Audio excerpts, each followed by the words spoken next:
Vamos continuar o nosso estudo na carta aos Efésios. Desta vez já estamos no capítulo 5, estamos na reta final da carta. O título do sermão esta manhã é Imitadores de Deus. Imitadores de Deus. Nós conhecemos muito bem a expressão tal pai, tal filho. Ela não é usada unicamente para indicar parecenças físicas entre determinado filho e o seu progenitor. Mas também esta expressão é para indicar parecenças, marcas semelhantes de personalidade, de caráter, de modismos, de gestos, de gostos. E eu posso me identificar, e sei que muitos de vocês podem se identificar com esta expressão. E até podemos chegar à conclusão que ela é uma expressão correta, verdadeira.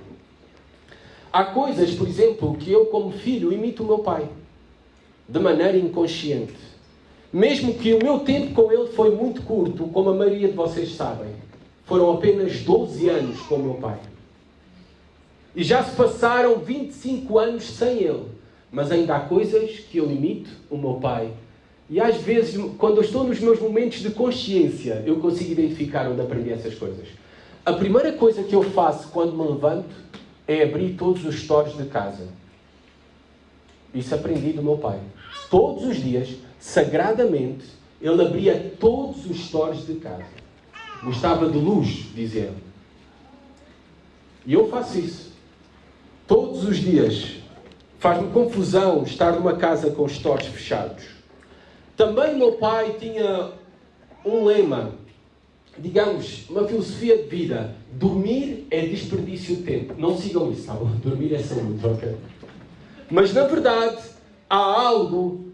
O meu pai não gostava de dormir. Sinceramente, dormia pouco. E eu também não gosto de dormir. É uma coisa que eu não gosto de dormir. Não gosto de ficar na cama. Eu não gosto de dormir cestas, por exemplo. Não faço. Não consigo fazer. Muito raramente tenho que estar muito esgotado para isso acontecer. Talvez a noite foi muito longa. E por isso é que vou ter uma necessidade de uma cesta. Não gosto de dormir. Outra coisa também que eu imito o meu pai, que eu aprendi do meu pai, eu não gosto de ficar em casa. Ficar em casa para mim é um stress. Eu tenho que ver alguma coisa para estar a fazer. A mexer em alguma coisa. A andar de um lado para o outro. A chatear alguém. Ficar em casa não é para mim. A minha esposa sabe que as nossas férias se aproximam. E ela fica um pouco estressada comigo quando as férias se aproximam. Porque ela quer as férias para descansar. Eu também. Mas o descansar da minha esposa é mais ficar em casa, relaxar, dormir mais até tarde, tudo isso. E ela sabe que eu não gosto disso. Ela sabe que férias para mim tem que ser na rua, tem que ser no campo, tem que ser na praia, tem que ser no museu, tem que ser a fazer alguma coisa. E isto aprendi do meu pai. Era assim as férias com ele. Ninguém ficava em casa. Eu não me lembro de tempos em casa, sinceramente, no tempo de férias com o meu pai. É lógico também que eu posso identificar os meus filhos. Eles não estão aqui, então eu posso falar com mais vontade. O Filipe ainda não compreende muito bem aquilo que eu estou a dizer. E eu consigo olhar para eles e identificar claramente que eles me imitam. Conscientemente e inconscientemente, eles me imitam. Por exemplo, mesmo ontem, quando estávamos aqui a trabalhar no dia de trabalho, sem eu ter dito nada a eles, como eles viram eu com uma tesoura a cortar as ervas daninhas, a arrancar e tudo, o que é que acham que eles foram fazer? Os dois, o Paulo e a Laura, que estavam aqui. Eles foram fazer o mesmo. Agarrar uma tesoura e meter-se ao meu lado, a fazer exatamente o mesmo. A querer fazer. Imitação. Imitação. Imitar faz parte de um processo de aprendizagem. É assim que aprendemos. Imitar faz parte também do nosso crescimento, da nossa maturidade. Nós pais, quando nós vemos os nossos filhos a imitar as nossas coisas boas, nós ficamos de peito cheio, não é? Até dá aquele orgulhozinho. Orgulhozinho saudável, tá bom? E às vezes não tão saudável, mas dá aquele orgulhozinho. Mas, eu não sei se isso acontece convosco, acontece comigo. Mais vezes do que eu desejo, eu vejo os meus filhos a fazerem coisas erradas. E eu sei muito bem a quem estão a imitar. Eu consigo me ver ao espelho quando olho para eles. É a mim. Tanto o bom como o mau. Eu fico nesses momentos muito preocupado. E também muito envergonhado. Bem, nós somos filhos de Deus. É isto que Paulo já nos tem dito na carta aos Efésios. Nós somos filhos de Deus. E nós temos um Pai celestial, perfeito. E nós devemos de imitá-lo para o nosso crescimento espiritual, para a nossa maturidade espiritual. Nós somos chamados a imitá-lo de maneira conscientemente. É isto que Paulo diz aqui em Efésios capítulo 5, versículo 1 a 6. Diz assim a palavra de Deus. É um texto que vamos estar a estudar esta manhã. Sede, pois, imitadores de Deus como filhos amados, e andai em amor, como também Cristo nos amou e se entregou a si mesmo por nós, como oferta e sacrifício a Deus em aroma suave. Mas a impudícia e toda a sorte de impurezas, ou cobiça, nem sequer se nomeia entre vós, como convém a santos. Nem conversação torpe, nem palavras vãs, ou chucarrices, coisas essas inconvenientes. Antes, pelo contrário, ações de graças. Sabei, pois, isto: nenhum incontinente, ou impuro, ou avarento, que é idólatra, tem herança no reino de Cristo e de Deus. Ninguém vos engane com palavras vãs, porque por essas coisas vem a ira de Deus sobre os filhos da desobediência. Paulo vai nos dizer aqui que, como filhos de Deus, temos um Pai perfeito e somos chamados a imitá-lo conscientemente. Primeiramente, nos 2 primeiros versículos, Paulo diz-nos o que devemos ser. O que é que devemos ser como cristãos? Imitadores de Deus. Não há chamada mais elevada para essa do que nós sermos chamados a imitarmos a Deus, o Pai perfeito, a sermos seus fiéis representantes aqui na terra. Essa é a chamada mais elevada para cada um de nós. Sede, pois, imitadores de Deus. Imitadores do seu comportamento. Imitadores da sua palavra. A grande pergunta é: como é que podemos imitar a Deus se nunca vimos Deus? E não há quem tenha visto a Deus que tenha sobrevivido. Era isto que era dito no Antigo Testamento, em Êxodo. Eu vou ler para vocês Êxodo 33, o segundo livro da Bíblia. Versículo 19 e 20. Reparem o que diz aqui Moisés. Escreveu para nós, deixou escrito para nós este relato do diálogo com Deus. Respondeu-lhe Deus: farei passar toda a minha bondade diante de ti e te proclamarei o nome do Senhor. Terei misericórdia de quem eu tiver misericórdia e me compadecerei de quem eu me compadecer. E acrescentou: não me poderás ver a face, porquanto homem nenhum verá a minha face e viverá. Era assim na antiga aliança. Até que Deus teve grande misericórdia de nós. Lembra-se o versículo 19? Terei misericórdia de quem eu tiver misericórdia. Me compadecerei de quem eu me compadecer. E Deus teve grande misericórdia de nós. Sabem porquê? Porque agora nós vemos e vimos Jesus Cristo. Vimos Deus. Os homens viram Deus face a face. E para nós ficou revelado na Escritura a revelação de Deus em Jesus Cristo. Visível do que é um homem. De como devemos ser.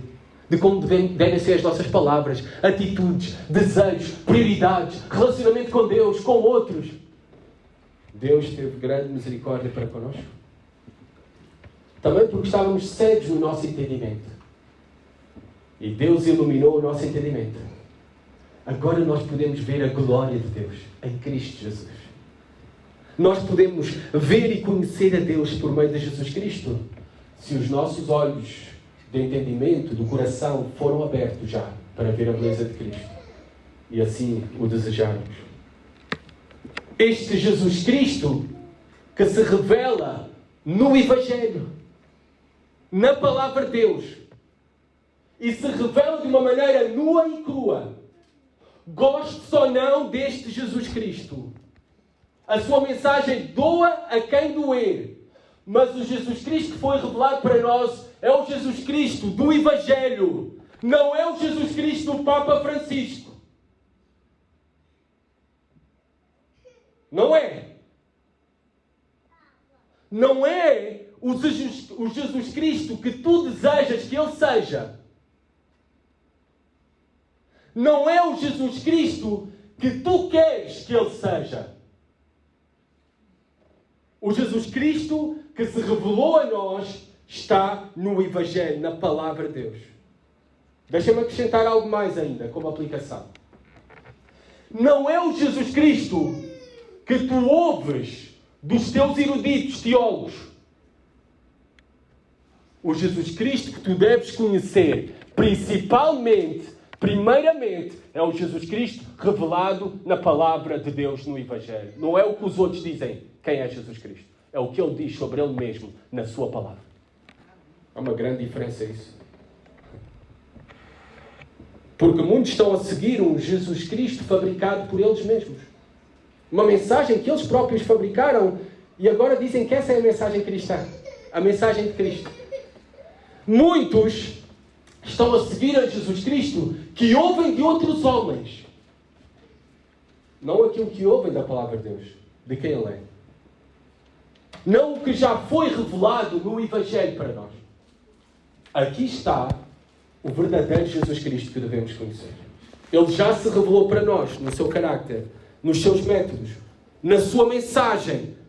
Sejamos, pois, seus imitadores, seguindo a Palavra de Deus, tal e qual como ela é, e a sua mensagem. Principalmente nos tornamos imitadores de Deus de duas formas que Paulo destaca aqui. No último domingo nós vimos que nos tornamos imitadores de Deus quando fazemos uso do perdão uns para com os outros. Porque as coisas inevitavelmente vão ficar difíceis entre nós. Os brasileiros têm uma expressão que eu gosto muito. Pisar na bola, não é? Gosto de futebol, não é? E muitas vezes vamos pisar na bola uns dos outros. Vamos ferir-nos uns aos outros. Vamos magoar-nos uns aos outros. Às vezes de uma maneira consciente, outras vezes até inconsciente. Como é que imitamos a Deus? Através do perdão que estendemos uns aos outros. É isso que ele disse. Não é? Antes de chegarmos aqui ao capítulo 5, versículo 32, no capítulo 4. Antes, sede uns para com os outros, benignos, compassivos, perdoando-vos uns aos outros, como também Deus em Cristo vos perdoou. Como também Cristo vos perdoou, como também Deus vos perdoou, nos tornamos imitadores de Deus, quando este mesmo perdão que nós recebemos incondicional, também entregamos incondicionalmente uns aos outros. Não é para cancelarmos uns aos outros. Não é para evitarmos uns aos outros. Isso não é ser imitador de Deus. Não é para ficarmos com amargura uns com os outros. Isso não é imitar a Deus. Imitar a Deus é estender perdão.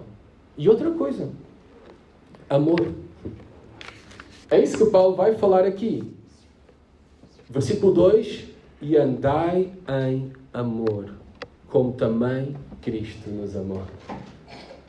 Perdoai-vos como Deus vos perdoou em Cristo. Amai-vos como Deus vos amou em Cristo Jesus. A maior maneira que nós podemos imitar a Deus e ser imitadores de Deus, queremos ser imitadores de Deus, levem apenas isto: perdão e amor, tal como temos recebido. Vamos imitar esse mesmo perdão e esse mesmo amor uns para com os outros. Como filhos amados, diz Paulo. Sede, pois, imitadores de Deus como filhos amados. Nós somos relembrados da nossa filiação especial com Deus. Não todo mundo é filho de Deus. E já vamos lá. E eu vou mostrar isso mesmo com este texto, simplesmente. Com o versículo 1 e como termina o versículo 6. Filhos da desobediência. Não todo mundo é filho de Deus, como o Papa Francisco repetiu esta semana. Isso é um falso evangelho. É um falso profeta, um falso mestre. É isso que ele é. Eu não percebo a admiração dos cristãos para com ele.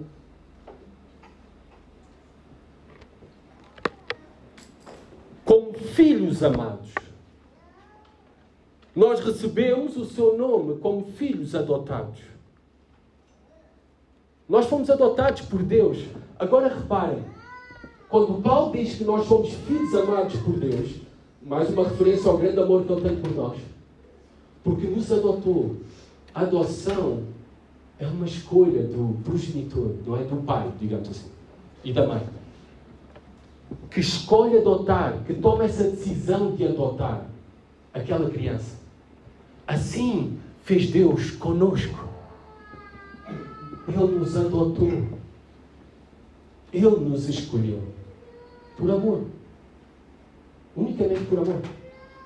Nos escolheu para Ele. Nos separou para Ele e para os seus propósitos. É essa a mensagem de toda a vida. É essa a mensagem dos capítulos iniciais de Paulo em Efésios. Ele vos deu vida estando vós mortos.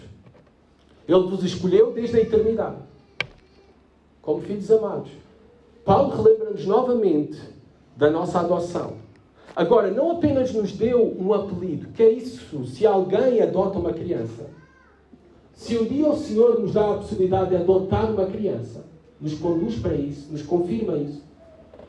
Aquela criança, o máximo que terá de nós é o apelido. É o apelido. Mas Deus não apenas nos deu o apelido filhos de Deus. Nos deu a sua própria natureza divina, o seu Espírito.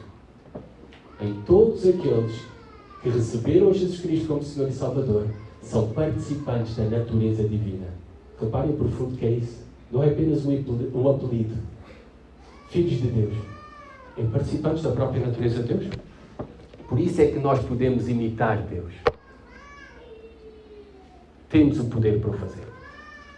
Porque temos a natureza divina em nós.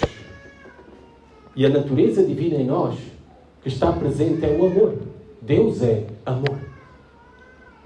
Por isso nós imitamos Deus primeiramente.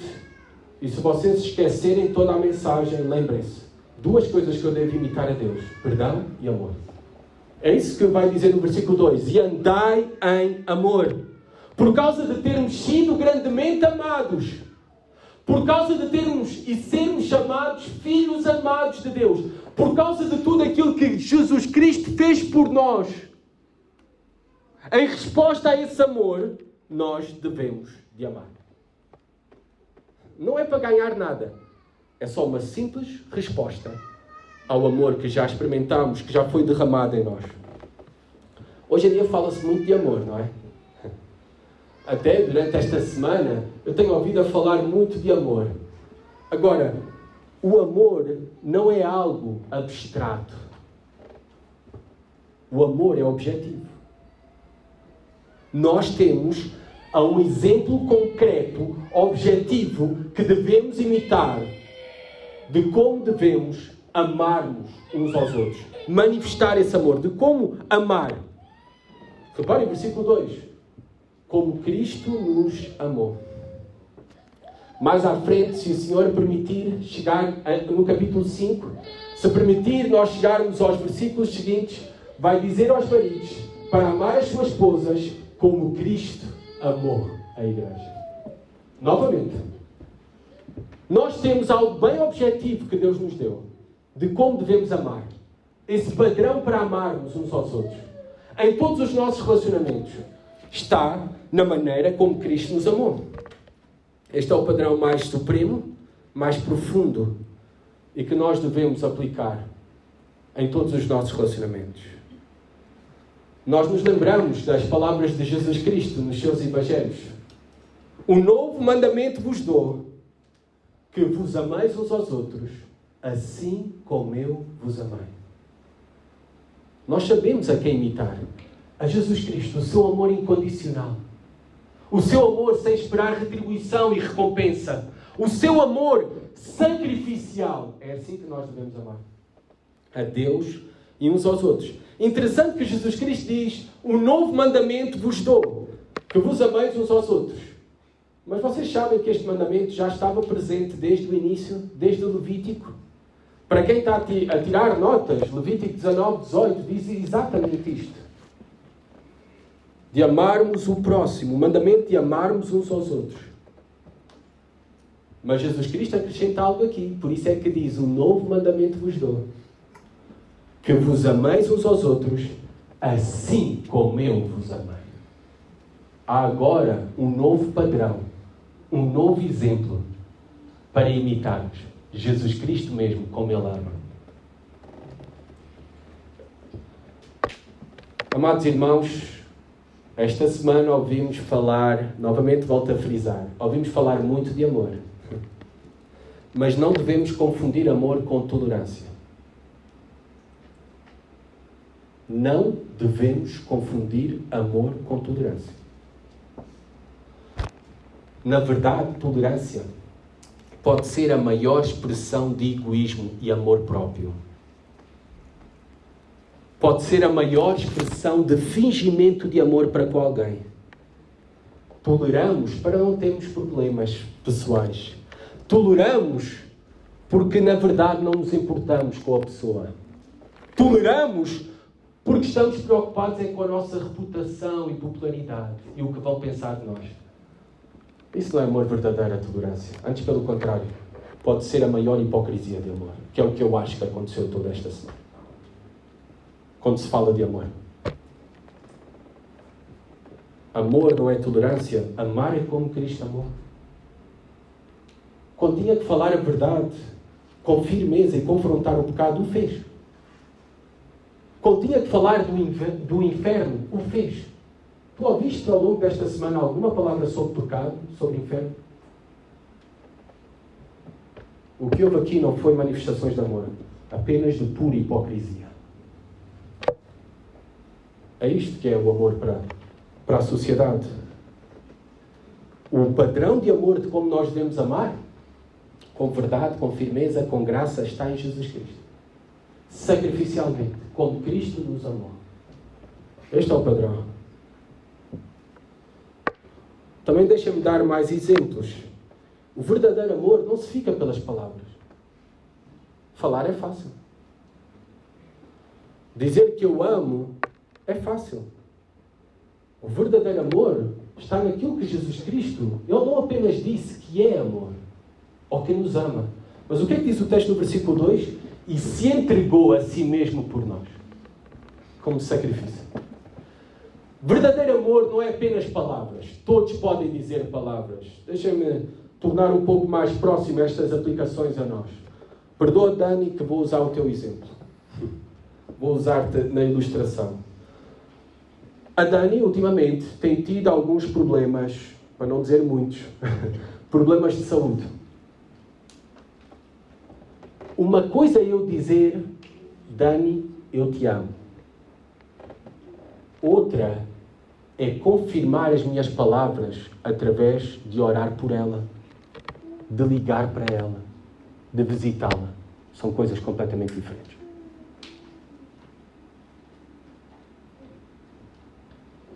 Amor não é palavras.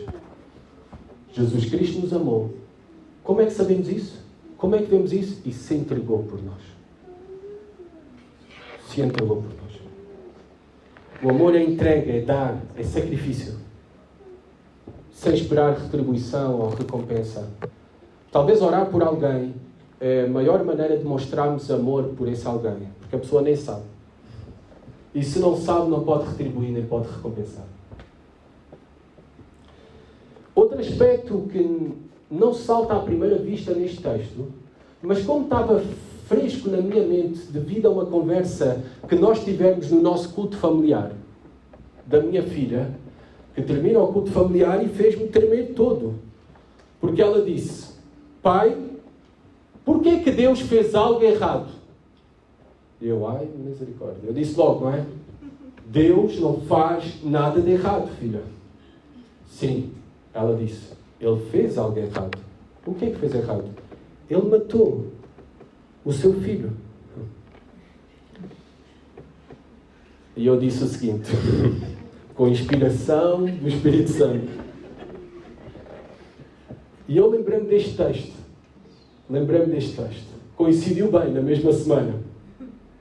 Filha, Deus não fez e não faz nada de errado. É certo que foi a vontade de Deus o Pai de matar o seu filho. Mas não foi só a vontade de Deus o Pai. O que é que diz o texto? E Ele mesmo, Jesus Cristo, se entregou por nós. Foi a vontade do Filho também. Ele não foi obrigado, o Filho. Ele se entregou por amor, voluntariamente.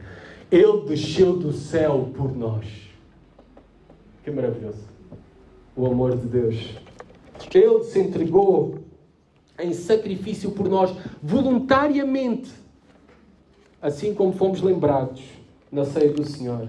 E a ceia do Senhor é dos meus momentos mais preciosos. Porque nos relembra vivamente do seu grande amor e entrega por nós. Jesus Cristo não foi à cruz obrigado pelo Pai. Puxado pelo Pai.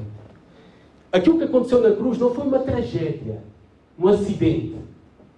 Não. Ele mesmo se entregou voluntariamente por nós. Ele desceu do céu por nós. E por isso, agora somos chamados a imitá-lo. Devemos também ter a mesma iniciativa pela igreja, pelos meus irmãos, por uns aos outros, a entregar-nos uns aos outros, sacrificar-nos uns aos outros. Assim como Cristo foi oferta e sacrifício a Deus, diz o texto, em aroma suave. A oferta é algo que damos a Deus. Um sacrifício é algo exigido por Deus. E Jesus Cristo foi oferta e sacrifício. Ele se entregou a Deus como o Cordeiro de Deus. E Ele foi o sacrifício exigido por Deus pelos nossos pecados. Para satisfazer a justiça de Deus. A ira de Deus. A cruz não foi primeiramente para satisfazer-nos.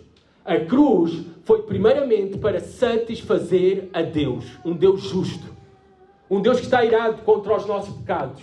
Mas o sacrifício de Cristo foi oferta e sacrifício pelos nossos pecados. Para satisfazer a Deus. E satisfez, porque diz o texto que a oferta e sacrifício a Deus de Jesus Cristo foi aroma suave. Ou outras traduções, talvez na tua Bíblia, tem aroma agradável. Isto é uma linguagem do Antigo Testamento, dos sacrifícios. Quando estava a dar o sacrifício, estavam a ser queimados e saía o fumo. E saía o cheiro, não é? E podem imaginar do animal, é o cheiro de churrasco, para quem gosta é muito agradável. Mas aqui a ideia que no Antigo Testamento vemos deste cheiro agradável, deste aroma agradável do sacrifício que sobe aos céus, é que foi aceito por Deus. Deus teve prazer nisso. Satisfação na obra perfeita do seu Filho Jesus Cristo. É isto que nos ensina as Escrituras. E agora nós também devemos ser o aroma agradável de Deus, de Cristo, uns para com os outros. Paulo vai dizer em Romanos que nós devemos e somos sacrifício vivo ao Senhor. Paulo vai dizer também, numa das suas cartas, que nós somos o aroma, o bom perfume de Cristo. Que seja assim as nossas vidas, na maneira como servimos a Deus por meio da igreja. Por meio da igreja. Uns aos outros. O corpo de Cristo. Servir a igreja é servir o próprio Cristo. É servir o próprio Cristo.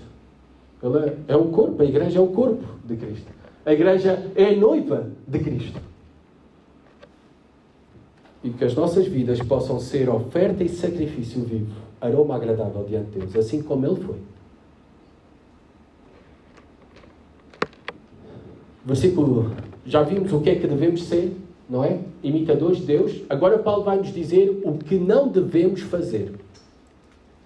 O que não devemos fazer como imitadores de Deus. Como filhos amados de Deus. O que é que não devemos fazer? Reparem o versículo 3 e 4. Mas a impudícia e toda a sorte de impurezas ou cobiça nem sequer se nomeia entre vós como convém a santos. Nem conversação torpe, nem palavras vãs ou chocarrices. Coisas essas inconvenientes. Antes, pelo contrário, ações de graças. Mas, aqui Paulo usando esta pequena conjunção para marcar um contraste entre um imitador de Deus e alguém que não é. Como imitadores de Deus, nós não devemos fazer estas coisas, estão aqui na lista. Como imitadores de Deus, como povo de Deus, devemos ser um povo separado dos demais. No nosso modo de viver, falar, vestir, prioridades. Em todas as coisas e em todas as áreas. Parece que não é isto que está a suceder no mundo cristão hoje em dia. Recentemente fui lembrado de um estudo sobre divórcio, taxa de divórcio nos Estados Unidos da América. Vocês sabem que os americanos é que estudam todas essas coisas. Eles são bons para estatísticas. E fiquei surpreendido, ou não, com o resultado do estudo, que diz que a maior percentagem da taxa de divórcio está entre cristãos do que não cristãos.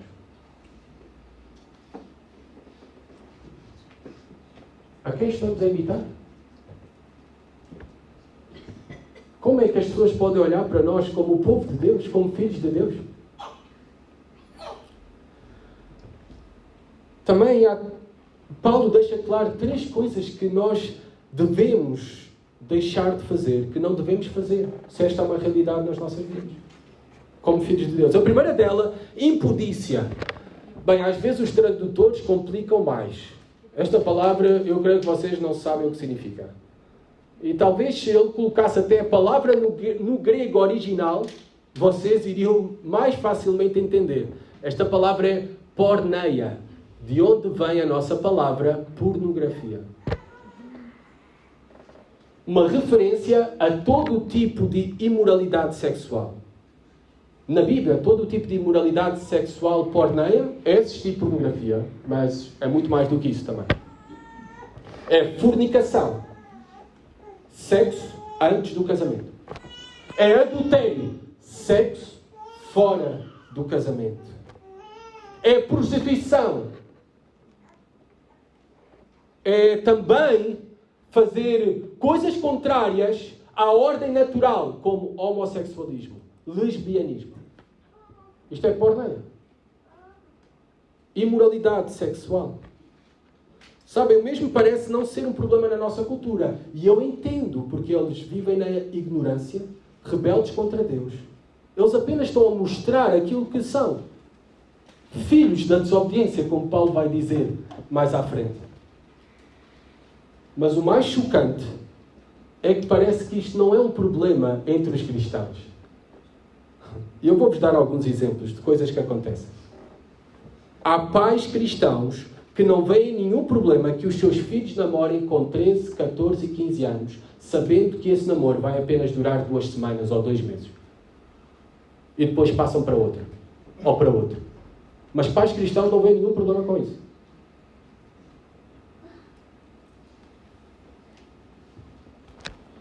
Há pais cristãos que oferecem preservativos aos seus próprios filhos, promovendo a prostituição, a fornicação do corpo dos seus filhos, dando aval. Não, porque assim é mais seguro.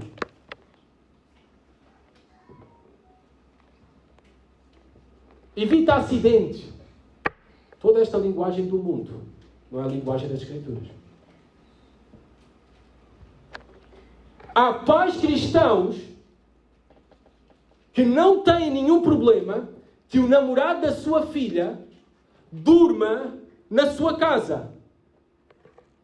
Eles vão fazer na mesma, então mais vale fazer aqui em casa do que fazer na rua. Então deixa-me ser bastante duro e agora vocês vão entender o porquê que eu pedi às crianças para ir para fora.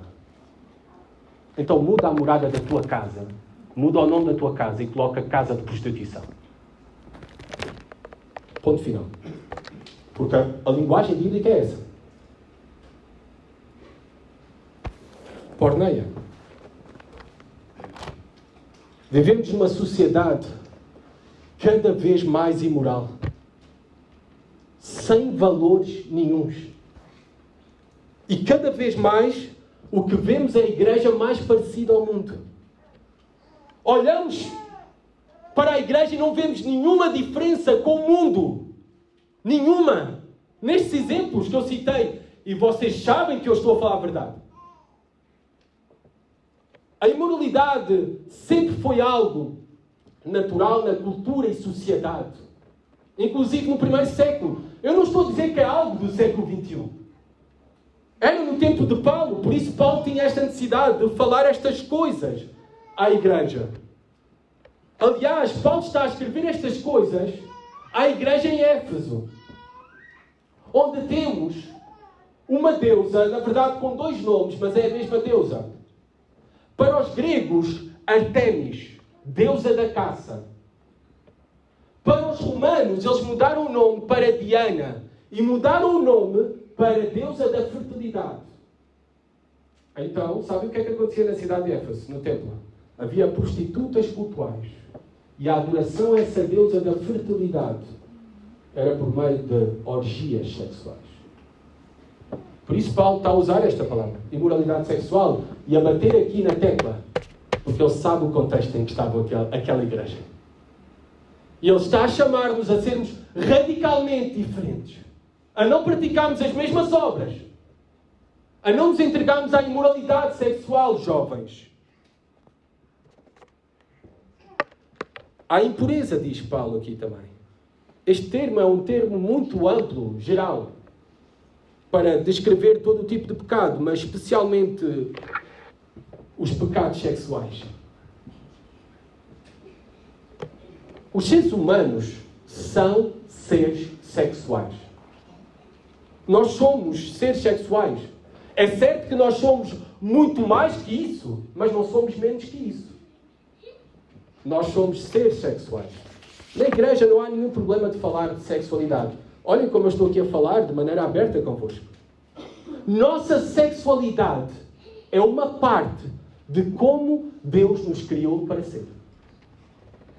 A sexualidade é um bom presente de Deus para as nossas vidas.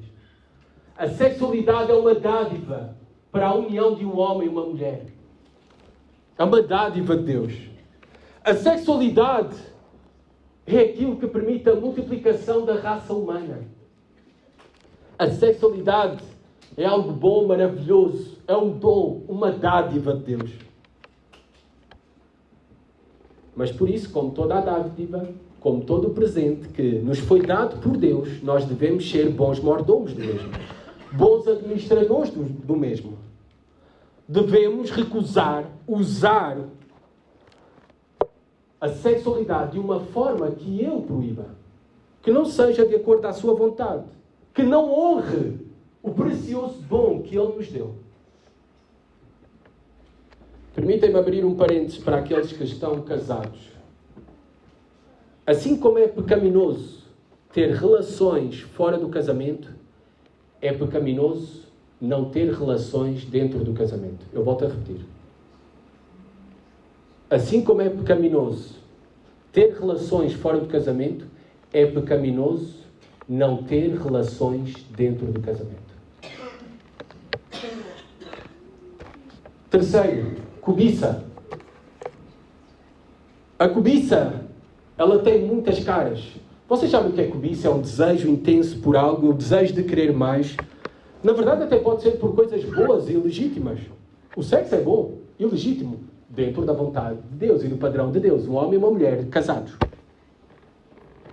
Mas torna-se pecaminoso a cobiça quando substituímos a nossa alegria,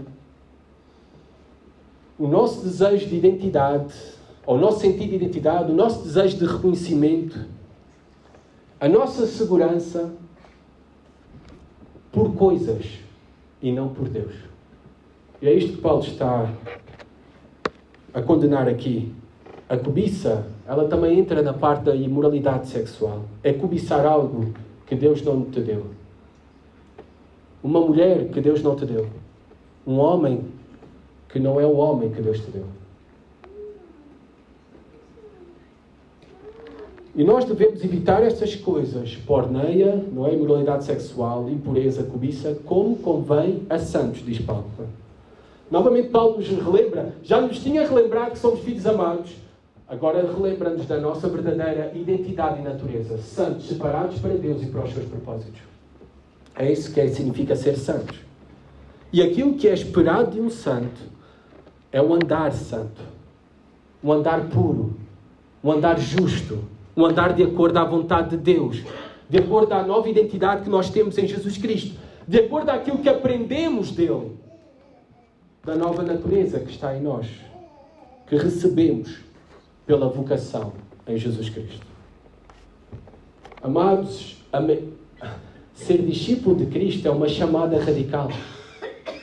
É uma chamada radical. Ser cristão verdadeiro é ser radicalmente diferente a esta sociedade, a este mundo. A igreja deve ser azeite. Deve ser como o azeite na água deste mundo. Separados. E isso ser visível, como convém a santos. Separados para Deus e para os seus propósitos.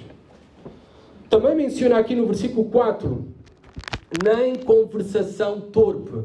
Esta palavra torpe não é a mesma que vimos no domingo passado. É outra palavra que Paulo está a usar, que significa obscenidade. Coisas obscenas, indecentes. Pode ser comportamento, mas muitas vezes, de maneira mais comum e geral, entre nós acontece através de conversas, através das palavras. Mas vamos pensar em aplicar em comportamentos obscenos da nossa cultura. Comportamentos e conversas indecentes da nossa cultura, que infelizmente também são uma realidade de muitos que se dizem cristãos. Primeiro, o uso de roupas indecentes. Há roupas que promovem a indecência, a obscenidade. Estamos no verão, então é melhor ser mais claro sobre isso. Há mulheres que pensam que por usar um fio estão vestidas. É isso que a nossa cultura pensa. Por usar um fio na praia, estão vestidas. Obscenidade. Indecência. Homens e mulheres devem ser decentes. Cristãos, se são cristãos. E isso inclusive nas suas roupas. Na maneira como vão à praia. Também fotos sensuais nas redes sociais. Fotos sensuais nas redes sociais. Essa é uma das razões porque eu não gosto de ir ver os stories. E raramente vou ver os stories de alguém. Porque eu depois me distraio, está a passar para o próximo story e aparece uma coisa que eu não desejo ver. E são fotos sensuais. Fotos sensuais. Na nossa cultura, comportamentos indecentes. Agora já nem falamos de namoro. Já não se fala de namoro. Agora é curtir. Que em Portugal é curtir, ficar, não é? Com alguém. É curtir com alguém. A indecência de troca de casais completamente. Continuamente. Também a indecência que acontece nos grupos de WhatsApp, onde nós recebemos pornografia no nosso grupo de trabalho, no nosso grupo da escola, com os colegas da escola, e nós compartilhamos essa mesma pornografia. Não fui eu a partilhar, não fui eu que coloquei, estou só a partilhar. Ou nós não tomamos uma posição firme de sair desses grupos. Que é isso que deve ser um cristão. Radicalmente diferente.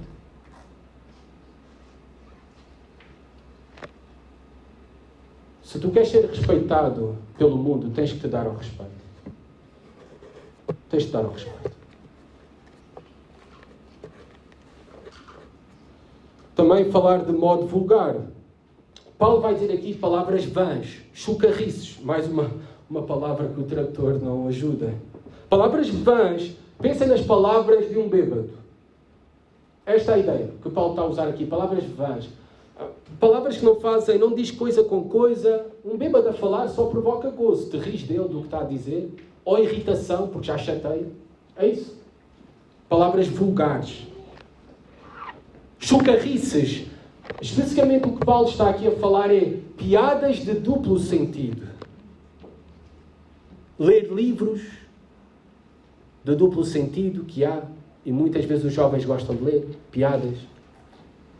Assistir filmes de comédia. Bem, acho que só o Daniel está aqui, o Daniel Cadete. E ele sabe que aquilo que eu vou dizer é verdade. Um dia fomos ao cinema, e eu gosto de ir ao cinema de vez em quando. Até temos ido com os homens e temos escolhido bons filmes. Um dia, não sei porquê, entramos num filme. Escolhemos um filme, não me lembro sinceramente as razões, não era planeado esse filme. Mas acho que era a opção que restou. E nós entramos ali no Alvalácia, se eu não estou em erro, para ver um filme de comédia.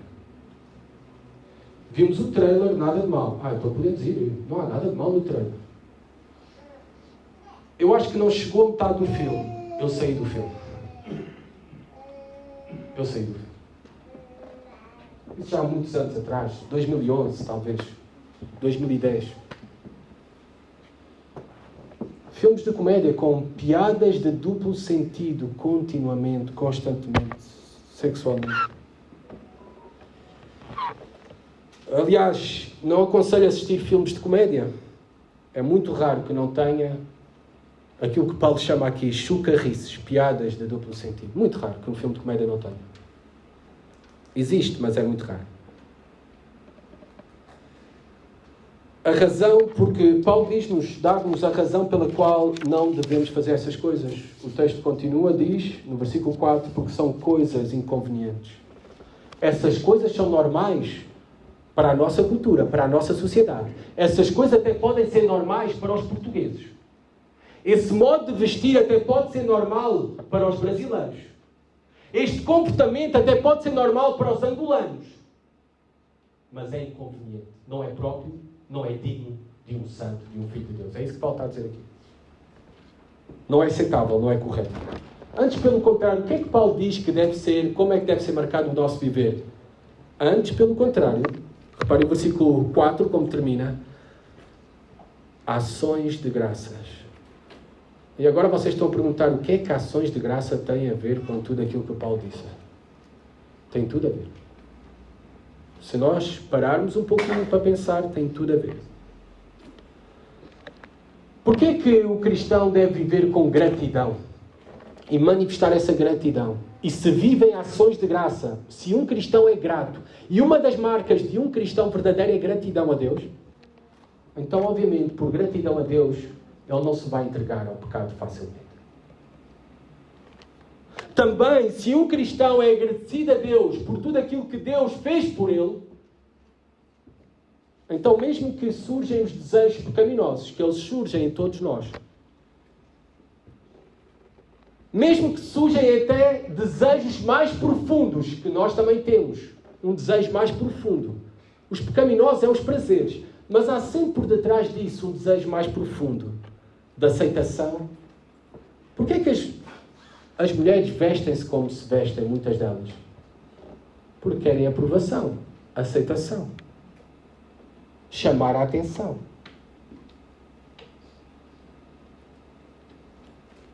Também, muitas vezes fazemos coisas por segurança. Mas, se nós temos o nosso coração grato a Deus, cheio de gratidão a Deus, o nosso maior prazer, alegria, identidade, segurança está em Deus. Não no pecado. E quando nos entregamos ao pecado, o que estamos a dizer é que não somos agradecidos a Deus por aquilo que Ele fez por nós. E não estamos satisfeitos, não. É isso que estamos a dizer. Ingratidão. Por isso Paulo diz, ações de graça. Gratidão a Deus por tudo aquilo que Ele fez por vocês. Quando tu tens um relacionamento sexual antes do casamento, não é apenas porque tu queres satisfazer os teus prazeres, é porque tu estás insatisfeito com aquilo que Deus te deu no presente, com a tua condição no presente. Estás insatisfeito. É sempre mais profundo. Deixa-me dar outro exemplo. Para os casados, quando tu buscas estar com alguém que não seja o teu marido, um romance com um colega do teu trabalho, quando tu buscas estar com alguém que não seja a tua esposa, isso é sinal de ingratidão a Deus por aquilo que Ele te deu. A mulher e o homem que te deu. Já para não falar da ingratidão por tudo aquilo que Ele fez por ti. E estás a ser infiel à aliança que fizeste diante dele. Mas, quando tu colocas um fio para ir à praia, ou quando tu, homem, vais ao gym para ficar todo bombado, marcado, é porque a ti não é suficiente o que Deus diz sobre quem tu és. Tu desejas a aprovação e os olhares dos homens. Reparem que o nosso pecado sempre, tudo aquilo que nós fazemos, tem desejos mais profundos. Até coisas boas e legítimas podem ter desejos encobertos de aprovação dos homens, de segurança nas coisas, de alegria e satisfação nos prazeres e não em Deus. Por isso, uma das marcas do genuíno cristão é viver em gratidão por tudo o que Deus fez por nós. E sermos gratos é uma demonstração que somos satisfeitos em Deus. E terminamos no versículo 5 e 6. Ele já disse o que devemos ser, imitadores de Deus. Paulo já disse o que não devemos fazer. E Paulo agora vai dizer-nos o que devemos saber. O que devemos saber? Versículo 5. Sabei, pois, isto: nenhum incontinente, impuro, avarente, idólatra. O que é que diz? Tem herança no reino de Cristo e de Deus. Todos aqueles incontinentes. Incontinente é alguém que não se controla as suas paixões, não reprime os seus desejos. Novamente uma alusão à fornicação, à prostituição, ao adultério. Os impuros, os avarentes, esse desejo por mais, idólatras. Nós já falámos das características de um coração idólatra. Substitui a alegria, o prazer em Deus, pelos prazeres e os seus desejos próprios, por coisas, por outros. Nenhum destes. Porque todas estas coisas são características do velho homem. Da natureza, sim, que herdamos e imitamos do velho Adão. Agora, nós, como cristãos, continuamos com esta mesma natureza. E eu não estou a dizer que nenhum de nós não pode cair em nenhum destes pecados como cristãos. Podemos sim. Mas um verdadeiro cristão cai no pecado por acidente. Por acidente. E quando cai em pecado um verdadeiro cristão, quem tem o Espírito do Senhor, se sente mal, chora, se arrepende, busca ajuda para lutar contra o pecado. Agora, os tais que se entregam ao pecado de idolatria, impureza, avareza, não vão ter herança no reino de Cristo e de Deus. Eles não fazem parte do reino espiritual de Deus. Jesus Cristo já reina. Ele é o rei sobre a sua igreja, sobre o seu povo. Mas aqueles que vivem desta forma, entregues ao pecado, não têm herança no reino de Cristo e de Deus. E também não terão parte com Ele no futuro, na eternidade. Estas as palavras que nós necessitamos ter bem presentes. É trágico pensar que muitos cristãos, ou ditos cristãos nominais, estão convencidos e até cristianizados, mas não convertidos. São coisas diferentes. Uma coisa é estar convencido, cristianizado, mas não convertido verdadeiramente. Eu sei bem que esta mensagem não é popular. Mas esta é a verdade de Deus. Não têm parte com Deus. Não têm herança no reino de Deus. Os que tais coisas praticam. Preocupa-me muito o cristianismo hoje, que é popular.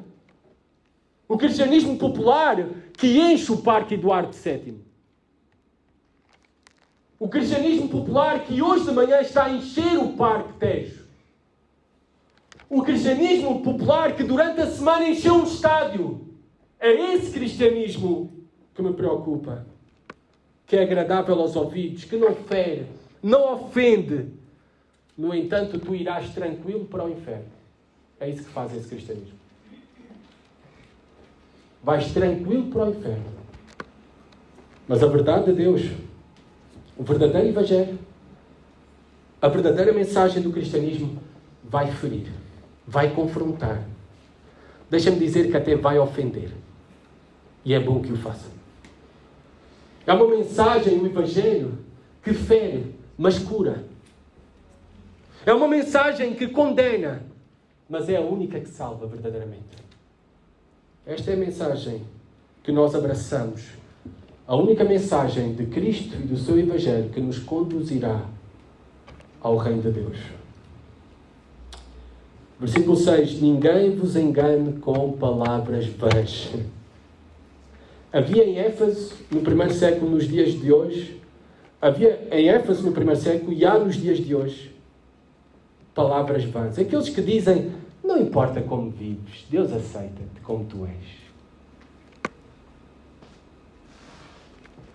Aqueles que dizem, não é, que todos são filhos de Deus. Aqueles que dizem, o Papa é nosso irmão. Somos todo um. Mesmo que ele negue a suficiência do sacrifício de Jesus Cristo para a nossa salvação. Aqueles que dizem que a igreja não seja uma alfândega para selecionar quem entra ou não. Todos, cada um com a sua vida, com os seus pecados. Todos. Não coloquemos alfândegas na igreja. Esta é a mensagem de palavras vazias, que levam diretamente ao inferno. Sim, o evangelho é para todos, mas é quando pregamos a verdade de Deus para todos, nua e crua, que fere, mas cura, que condena, mas a única que salva. Ninguém vos engane com palavras vãs. Vem a ira de Deus sobre os filhos da desobediência. Vocês veem? Não todos são filhos de Deus. Há filhos da desobediência. Nós devemos pregar, advertir os homens dos seus pecados, da sua imoralidade, da sua cobiça e idolatria, do seu homossexualismo, lesbianismo. Que se arrependam dos seus pecados. Voltem-se para Cristo, porque só nele há salvação. Porque assim como estão, irão perder-se por toda a eternidade. Porque vem a ira de Deus. Este é o atributo de Deus menos pregado nos púlpitos de hoje. É aquele atributo que tu não ouves da boca do Papa. E não ouves da boca de muitos evangélicos. Este atributo da ira de Deus, que vem a ira de Deus sobre vocês, é o atributo esquecido. Mas esta é a verdadeira mensagem. A ira de Deus vem. Se queres fugir da ira de Deus, tal como nós cantamos, esconde-te em Jesus Cristo. Somente Ele. Interessante que o verbo vem está no presente. Não está no futuro. No original, está no presente. A ira de Deus já está vindo sobre os homens. Ela se faz presente em todos aqueles que se entregam à imoralidade. Por isso, doenças sexualmente transmissíveis. Por isso, vemos os homens e mulheres entregues à sua própria vontade. Por isso, vemos muitos com problemas mentais, frutos da sua vida devassa, imoral. Filhos da desobediência. Um filho de Deus tem que ter a natureza divina para podermos dizer tal pai, tal filho. A grande pergunta para ti esta manhã é: filho de Deus ou filho da desobediência? Volta-te para Jesus Cristo. Volta-te para o verdadeiro evangelho. Não ouças essas palavras vãs que te irão conduzir ao inferno. Volta-te para a verdade de Deus. Sim, há uma ira que vem, mas também é-te oferecido o modo que tens de ser salvo da ira de Deus. Jesus Cristo. Entrega-te a Ele de todo o teu coração. vivamos nós, como cristãos, o verdadeiro Evangelho, em todo o tempo e em todo o lugar. Que vivamos como novas criaturas, radicalmente diferentes aos demais, até na maneira como nos vestimos para ir à praia, na maneira como falamos, na maneira como andamos, como comemos até, com quem namoramos, como namoramos, andando como filhos obedientes, também como pais que educam no Senhor e como pastores que vivem e preguem aquilo, que vivem o que pregam. E amados, eu sei que isto não é popular, esta mensagem desta manhã, não é? Não é popular. Mas não nos envergonhemos do Evangelho. Amém. Não se preocupem se este mundo nos chama pobres, ignorantes, loucos, desprezíveis, fracos. Que maravilha quando nos chamam isso. Sabem porquê? É sinal que estamos no bom caminho. Foi a esses que são assim considerados pelo mundo que Deus disse que escolheu. Os fracos, os pobres, os vis, os desprezíveis. Não nos envergonhemos do Evangelho, porque só Ele é o poder de Deus para a salvação de todo aquele que nele crê. Só o Evangelho é a nossa glória. Senhor, ajuda-nos, Pai, a vivermos fiéis ao Evangelho, a não nos envergonharmos da Tua mensagem, Pai, e a vivermos o Evangelho, Pai, em todas as áreas da nossa vida, Senhor, de uma maneira radicalmente diferente, atraindo outros também para Jesus Cristo, para a verdade, Senhor. Ó Senhor, que não sejamos iguais no falar, agir, vestir, na sexualidade, nos relacionamentos, Pai, como os demais. Senhor, que nós possamos, Pai, ser fiéis a Ti, imitar-te, Senhor, e buscar-te imitar-te, da melhor forma que possamos, Pai, para agradar, fazer a Tua vontade, vivendo, Senhor, cheios de gratidão por tudo aquilo que já fizeste por nós. No nome de Jesus. Amém.